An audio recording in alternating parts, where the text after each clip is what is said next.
Halo Chase, Selamat datang di ruang kami. lewat ruang kami ini, yuk kita tengok sejarah peristiwa yang terjadi di masa lampau. Sebelum memulai, jangan lupa untuk subscribe untuk membangun channel kita. Bersama gua Galip, Gua Bayu. selama beberapa menit ke depan, yuk kita bahas kota tua Jakarta.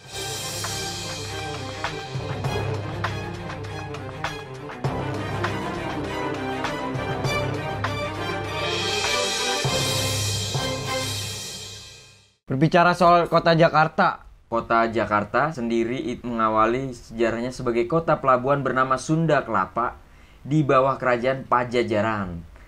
Dan pada tahun 1526, Fatahillah ditugaskan oleh Kesultanan Demak untuk menyerang pelabuhan Sunda Kelapa. Setelah Sunda Kelapa berhasil direbut oleh Fatahillah tersebut, kemudian Fatahillah merubah namanya menjadi Jayakarta. Wih. Kemudian pada tahun 1619, VOC menghancurkan Jayakarta di bawah komando Jan Pieterszoon Koen. Setahun kemudian, VOC membangun kota baru bernama Batavia untuk menghormati Batavieren, leluhur bangsa Belanda, guys. Kota terpusat di sekitaran tepi timur Kali Ciliwung. Dari situ dimulailah pembangunan demi mendukung kegiatan pemerintahan VOC tersebut nih, Cis. Terlebih di tahun 1635, kota ini meluas hingga tepi barat Sungai Ciliwung. Widih.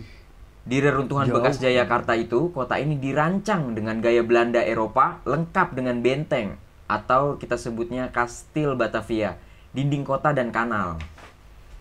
Lalu pada tahun 1650, setelah semua pembangunan selesai, Batavia difungsikan alih kantor pusat VOC di Hindia Timur, guys. Selain itu, kawasan Batavia ini dijadikan juga sebagai pusat perdagangan, guys. Bahkan dijuluki permata Asia, guys. Ratu Jakarta. Pada masa awal-awal pendudukan VOC ini, Belanda lebih banyak membangun pemukiman-pemukiman yang umumnya dikelilingi oleh dinding yang melindunginya dari serangan dagang Eropa atau pemberontakan penduduk lokal. Wih, ketat berarti ya. Atau kita sebutnya pribumi. Nah, Cis, Benteng Batavia adalah bangunan paling mencolok di kota ini nih. Melambangkan pusat kekuatan. Sedangkan balai kota, pasar, dan bangunan umum lainnya tersebar-sebar nih. Tata kota Jakarta ini dilihat di kota tua Jakarta, guys.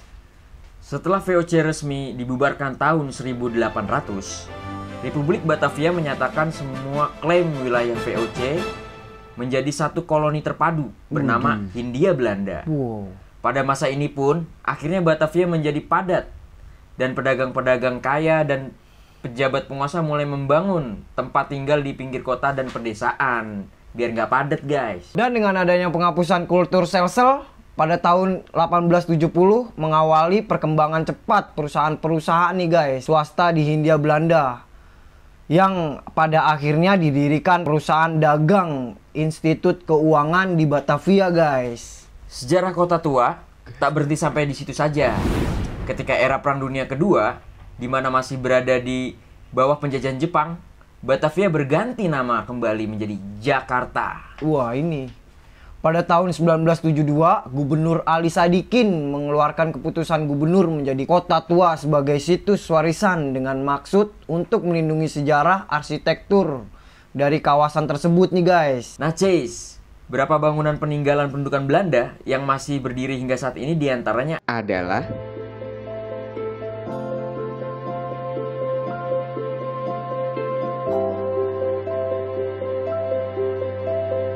Museum Fatahillah yang dulu dijadikan sebagai balai kota. Yang kedua, ada Museum Seni Rupa dan Keramik, dulu berfungsi sebagai Dewan Pengadilan Tinggi Batavia nih, Chase. Dan yang ketiga, ada gedung museum wayang yang dulu digunakan sebagai gereja. Dan di areal museum ini terdapat nisan Gubernur Batavia pada saat itu, Jan Pieterszoon Koen.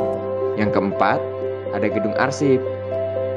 Kemudian ada lagi nih, Chase, ada Paleis de Rijswijk dan Paleis de Koningsplein. Wah, susah banget namanya, Chase. Tempat kediaman Jenderal Gubernur dan semua aktivitas pemerintahan yang pada masa kolonial yang sekarang. Kedua tempat itu dikenal sebagai Istana Negara dan Istana Merdeka. Ada juga Gedung Kesenian Jakarta, kediaman pribadi Herman Willem Daendels, dan kini menjadi bagian dari kompleks Kementerian Keuangan. Ada juga nih jembatan kota Intan yang warna merah itu loh Cis. Di dekat gedung Stovia.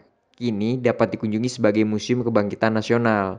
Dan banyak lagi yang lainnya. Oh iya, seperti biasanya nih Cis, selalu ada aja sebenarnya kisah di balik atau kisah misteri dari sebuah tempat Museum kuno. Fathahillah. Sebuah tempat kuno tuh pasti ada kisah misterinya. Kental Cis. lah ya. Kental, pasti ada namanya Indonesia. Lagi-lagi selalu ada tuh yang kayak gitu-gitu. Contohnya seperti Museum Fathahillah.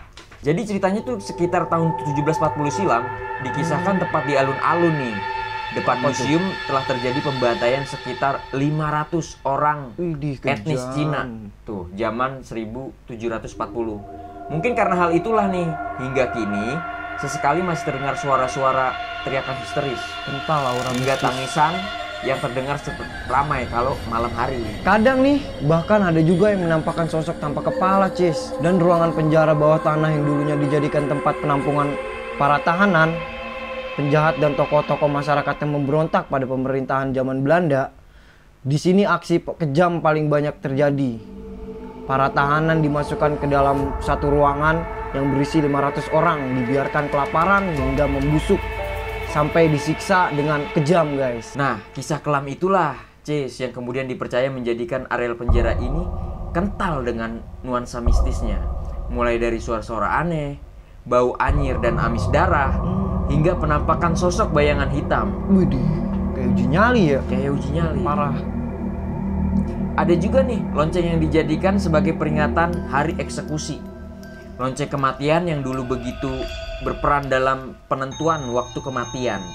Kini kadang nih masih sering terdengar suaranya saat malam hari. Gila, ngeri banget. Oke, Ces, sekian dulu ruang kami kali ini. Bila kalian merasa bertambah informasi mengenai sejarah peristiwa masa lalu, bantu kami terus dengan like, share, dan subscribe channel ini. Dan bila kalian punya tempat-tempat bersejarah yang pengen kita bahas ataupun tragedi atau peristiwa yang pengen kalian kita bahas, silahkan komen di kolom komentar ya. Terima kasih dan sampai jumpa di ruang kami selanjutnya.